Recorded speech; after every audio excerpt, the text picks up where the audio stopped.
Welcome, deep divers.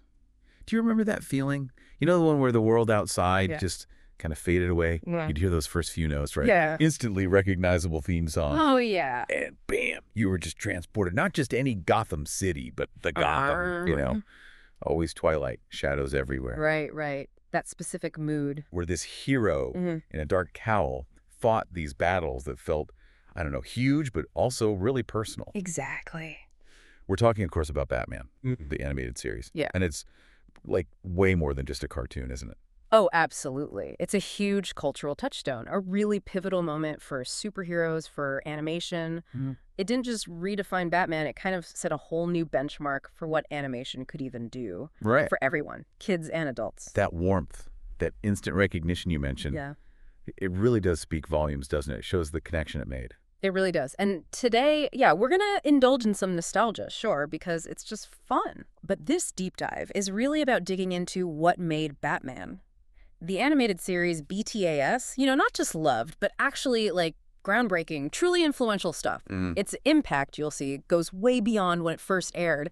It's still shaping the Batman universe, still influencing animation today. It's pretty amazing. Okay, so to really get into that, we've pulled together a pretty fascinating stack of sources for you.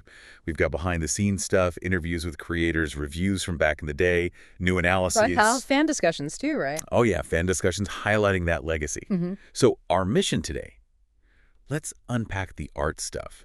Those innovations that made Gotham look like Gotham. The Dark Deco. Exactly. The unforgettable characters, those iconic voices. Yeah. The challenges they ran into making it. Which were definitely there. And most importantly, the massive legacy BTAS left behind. Get ready for maybe some surprising facts, some fresh takes, and probably a few aha moments about why this show is still considered, well, the gold standard by so many. Sounds good. Let's jump in. Where do we start? Right at the beginning, I guess. Yeah, let's start right there. Because what's so interesting is how deliberate it all seemed from the get-go. Yeah. They were really laying the groundwork for something big. That's right. Back in, 1990, Warner Bros., animation was doing really well with Tiny Toon Adventures. Which was great. And kind of unexpected, right? How successful it was. Totally. It showed animation could be smart, funny, appeal to more than just little kids. So building on that, the studio thought, okay, time to develop some of our other big licenses. And Batman was obviously high on that list. Right at the top. And that decision, maybe more than anything else, just set the stage for something really special. It wasn't just like a corporate memo, make a Batman cartoon. It led to this incredible team-up, didn't it? Bruce Timm. Whose style basically became the DCIU look. Yeah, he was tasked with designing Batman. And then Eric Radomski got assigned set design. Which was absolutely crucial. That pairing, Timm and Radomski, that was the foundation for the whole look and feel of the show, of Gotham City itself. And their big inspiration. It wasn't the comics necessarily, not Adam West. Sure. It was Tim Burton's '89 movie. Absolutely pivotal. It was a very conscious choice, a real shift away from the campy, lighter Adam West Batman that, most people knew back then. Yeah, that was the Batman for a long time. Exactly. So Timm and Radomski, they wanted that darker, more serious tone Burton had nailed, but, and this is key, they wanted to make it their own world. Something familiar, maybe, but also totally new. And to sell this new vision, they cooked up something that's almost as famous as the show that silent short, The Dark Knight's First Night. Oh, yeah, legendary stuff. Can you imagine this small team, 6 intense weeks, just hammering out this short film to pitch it to Fox? Crazy pressure. And the amazing part, the almost unbelievable part, Fox greenlit the show before they even saw the short. Which is wild, but the short itself was just so good, so perfectly captured what they wanted to do. It sealed the deal. It totally sealed the deal. It basically cemented Timm and Radomski as the guys in charge, even though technically they hadn't really run a whole series before. Wow. Just shows the power of a strong vision, right? Absolutely. It spoke volumes. So, okay, project's greenlit, but they don't have a full writing team yet. Jean McCurdy, who was heading Warner Bros. Animation. Right. She needed top talent.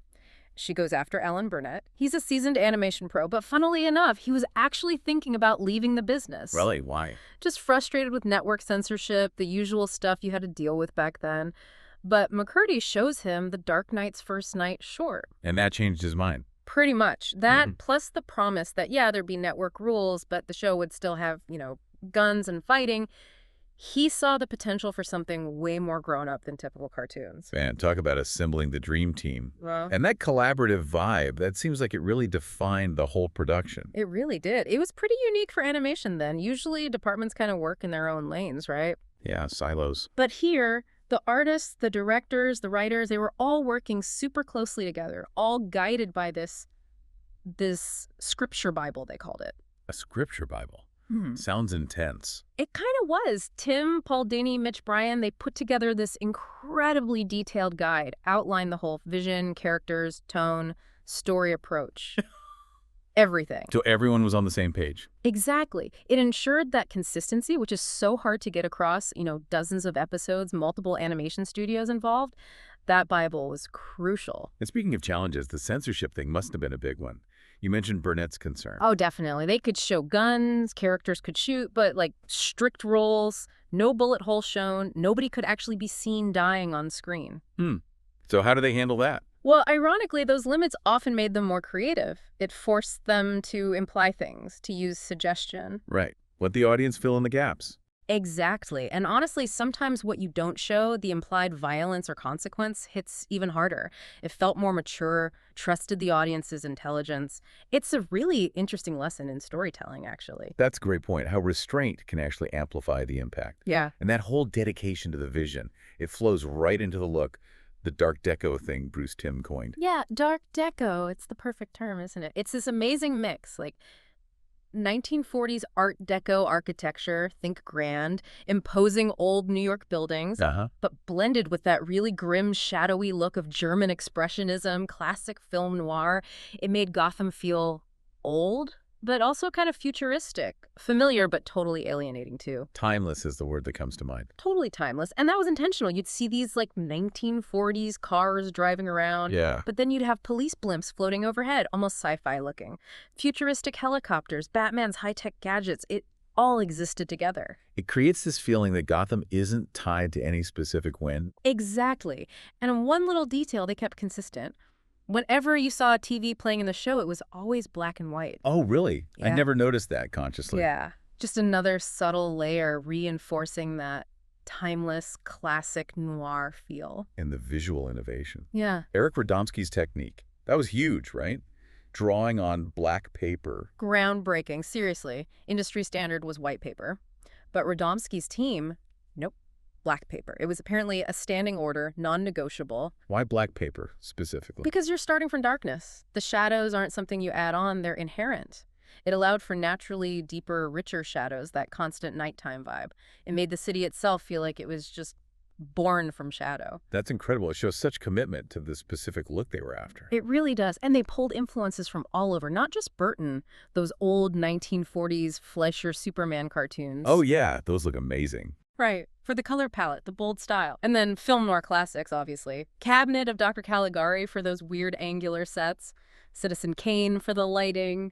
Metropolis for that epic Art Deco scale. Wow, deep cuts. Yeah. And they even cited artists like Evan Earl, who did Disney backgrounds, and Bruce McCall for cartoonish settings. They pulled from everywhere. So all of this, the dark deco, the black paper, the influences, what did it do for the show's tone? It just instantly elevated it. It wasn't Saturday morning fluff. It created this sense of mature, almost cinematic film noir storytelling. That sophisticated vibe was key to appealing to both kids and adults. The look wasn't just style, it was substance, it was Gotham. A city trapped in time, basically. Perfect stage for Batman. Perfectly put. And that visual philosophy tied into another core idea from Bruce Timm. Less is more for the character designs. Yeah, he talked about getting frustrated with drawing every single button on a G.I. Joe uniform, right? Yeah, exactly. He was tired of overly busy, over-designed characters. For BTAS, his goal was simple. Boil everything down to its essential ingredient. Minimal lines, maximum impact. Makes sense. So the idea was designs that were clean enough to animate well. Precisely. It wasn't just about looking cool, it was practical. Simpler designs meant smoother, more consistent animation. Easier to manage with a TV budget and schedule. Convey as much as possible with as few lines as possible. That was the mantra. Can you give some examples? Sure. Think about Two-Face. Instead of some complicated, maybe plaid shirt like in some comics back then, they gave him that stark, simple suit. half white, half black. Instantly tells the story, right? Totally. Visually striking. Or poison ivy, not covered in intricate leaves, just a sleek, simple one piece. It made them more graphic, more powerful, easier to recognize instantly. The simplicity let the characters shine through. You'd think everyone would love that clean look, but they actually got pushback. People wanted more detail. Yeah, sometimes. Executives, maybe even some animators question it. Can't we make it more detailed? But Tim and the team, they stuck to their guns. They knew it was the right approach. Thank goodness they did. Absolutely. And the practical side was huge. Simpler designs, easier, quicker, cheaper to animate, and crucially, more consistent animation, especially when you're farming work out to different studios overseas. Like TMS in Japan, Dongyang in Korea. Exactly. It helped minimize those animation errors you sometimes saw. In fact, one studio, ACOM, they actually got fired eventually because their work was just too inconsistent on some episodes. Wow, so the less is more thing wasn't just art, it was production strategy. Totally intertwined. It was fundamental to the show's success, both artistically and just getting it made on time and on budget. Okay, so streamlined design, solid production.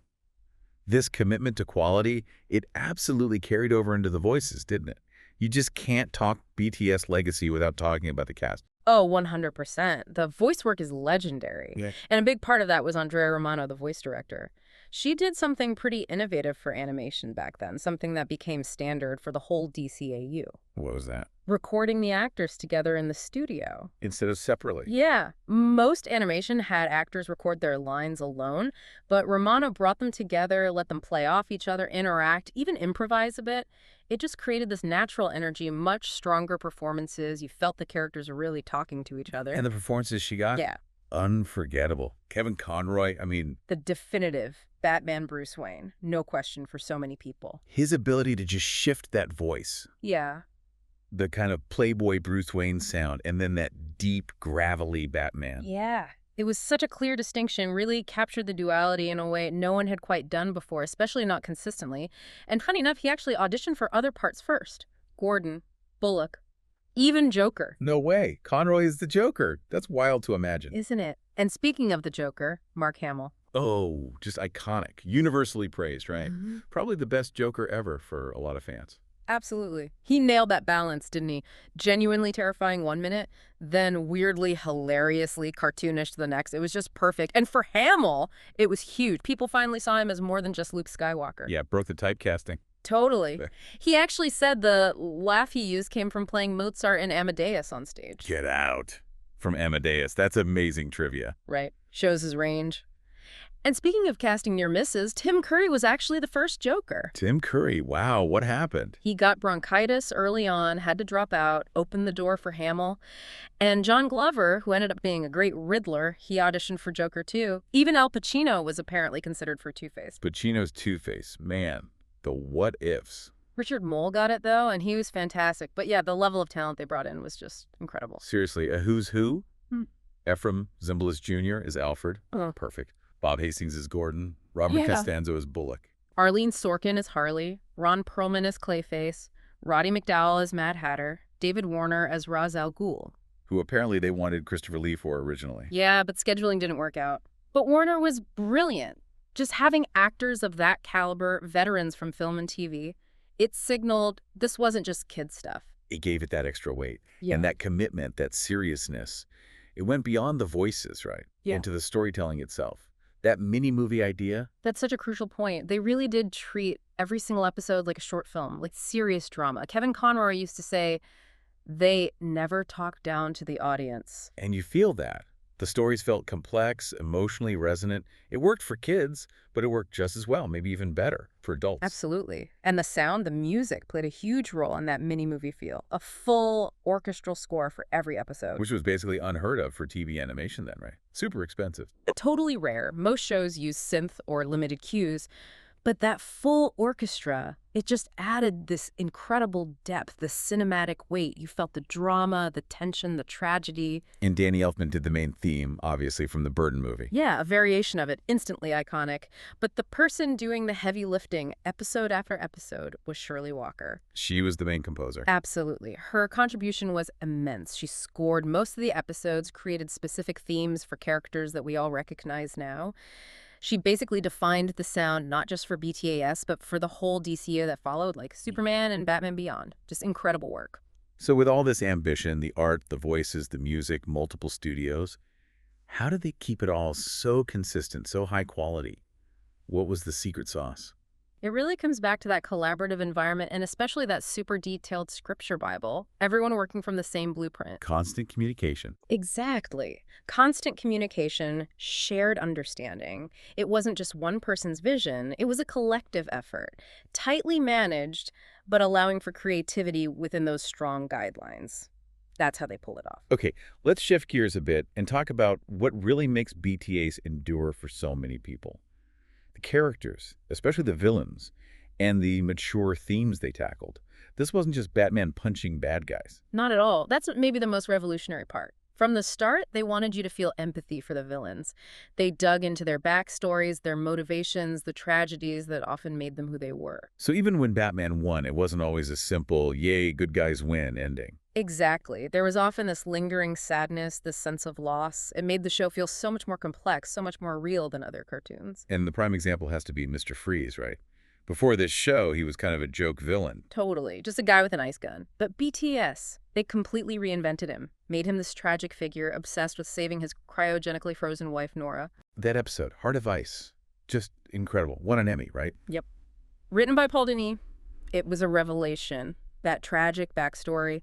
It was so powerful, it became his official origin in the comics almost immediately. It permanently changed the character. That's a huge impact for a TV show to have. Monumental. Yeah. And then there's Harley Quinn, created for the show. Isn't that amazing? Just pops up in Joker's favor.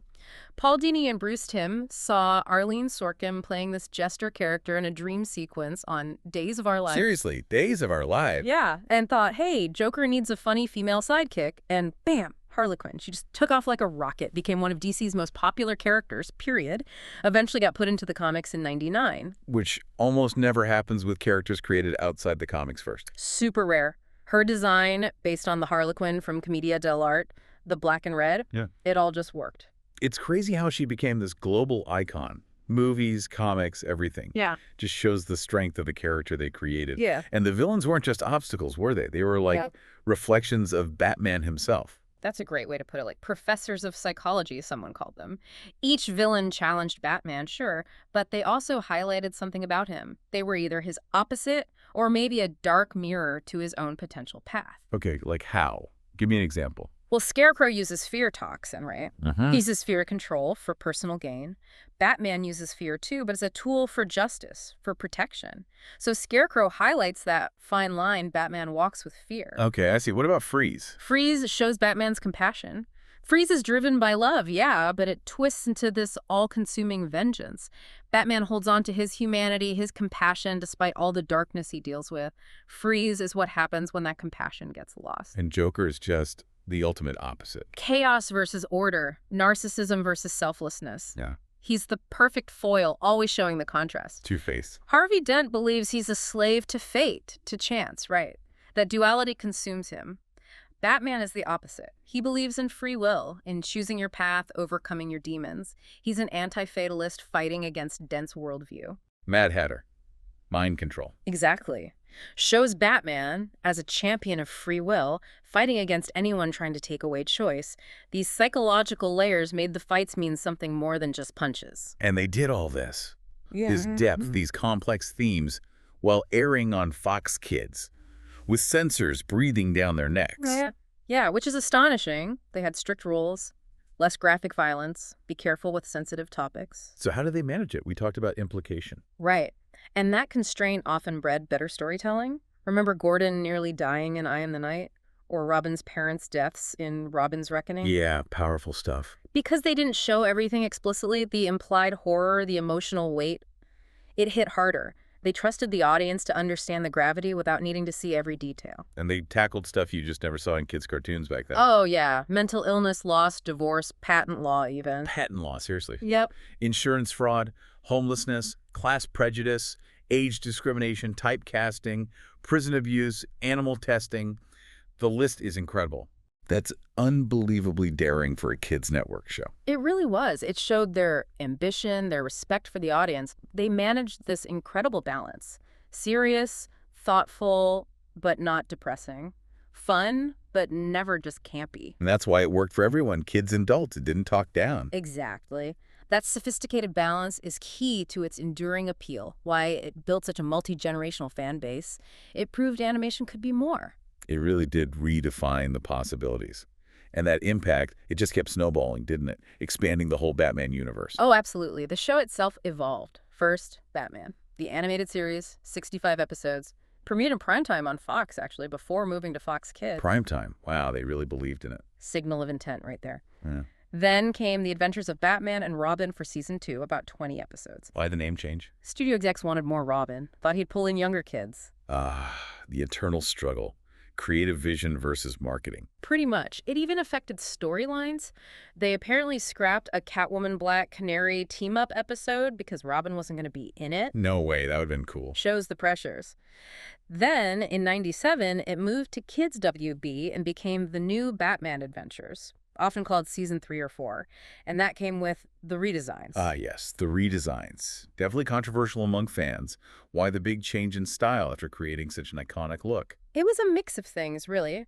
Practical, commercial, artistic. First, they wanted to simplify animation even more, make it easier, faster, cheaper, more consistent, especially with more studios and tighter budgets. Okay, practical reasons. Then they wanted to visually align it with Superman, the animated series, which was running then, make crossovers easier, build that shared universe feel. The birth of the DCAU proper. Exactly. Moving networks to Kids WB was part of it too. And yeah, budgets and wanting to sell new toys definitely played a role. Plus, Bruce Timm reportedly just wanted a fresh look, maybe move a bit further from the direct Burton influence. So how did fans take these new looks? I remember some strong opinions. Very mixed, definitely. Some redesigns went over well. Scarecrow looked way scarier, more demonic. Batgirl, Killer Croc. Bane, often seen as improvements, more streamlined, menacing. Okay, some positive. But others, not so much.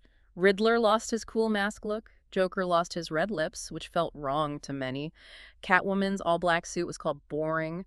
Poison Ivy, Gordon, Alfred. Lots of complaints that they lost some character. Yeah, I remember the Joker redesign being particularly disliked. It was divisive. Shows how attached people were to those original designs. But love them or hate them, the changes were part of that evolution that pushed towards a bigger universe. And that universe. BTAS was just the beginning, wasn't it? The absolute foundation stone for the whole DCAU. Absolutely. It kicked everything off. Its success led directly to Superman, the animated series in '96. Which then led to the new Batman Adventures style matching it for crossovers. Right. Then Justice League Unlimited, Batman Beyond, Static Shock, the Zeta Project. This massive interconnected tapestry of stories. It was incredible. Still kind of holds up as the gold standard for animated superhero universes. Unparalleled, really. And movies too, right? Mask of the Phantasm. Which didn't do great in theaters initially, but critically acclaimed, beloved by fans now, often called one of the best Batman films, period. And fun fact, the theme song has the orchestrators' names sung backwards. Seriously. Backwards. That's random and cool. Little Easter egg. And then Batman and Mr. Freeze. Sub-Zero came later, direct-to-video, continuing Freeze's story. And the influence is so strong, people still talk about projects that didn't happen, like a Catwoman spinoff. Yeah, that was considered way back. Shows her breakout potential. And more recently, that audio drama podcast they were developing. With the original cast returning, that sounded amazing. It did. Sadly, it seems to be on hold indefinitely after Kevin Conroy passed away. Just shows how essential those voices were. Absolutely irreplaceable. Yeah. So all this lasting interest, the awards, the influence, what's the big picture takeaway about its legacy? It's just immense. BTAS holds near-perfect scores on review sites, always pops up on greatest animated shows ever lists, won multiple Emmys, including for Robin's Reckoning.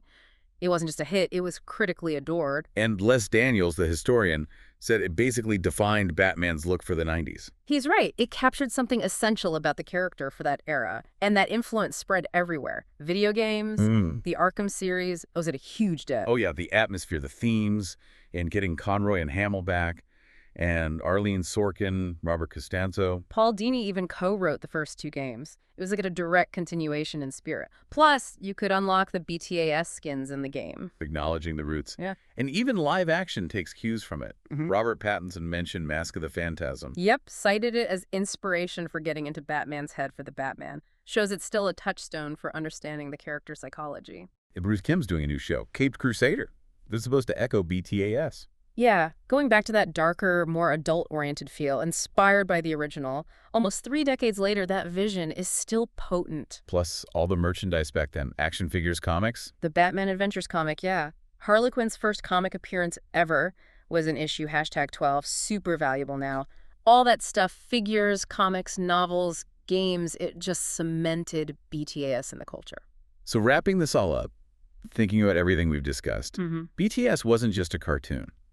That feels like an understatement now. It really does. It was a cultural moment. It elevated animation, redefined Batman and his world, set this incredibly high bar for storytelling that was mature, empathetic, smart. And never, ever talked down to its audience. Never. It shattered expectations for what the medium could do. Its legacy is just proof that if you have quality, vision, and real empathy for your characters, you can create something truly timeless. Totally agree. Which brings us to our final thought for you, the listener, to kind of chew on after this. If BTS proved animation could tell profound, complex stories for everyone without dumbing things down, what quote-unquote kids media today is maybe doing that same thing? Yeah, what are you watching, maybe with your kids, maybe on your own, that's secretly offering real depth, challenging ideas, complex human stories, something that resonates more than you might expect? It's worth thinking about. What's hitting you on that deeper level? Definitely something to ponder. Thanks for diving deep with us today.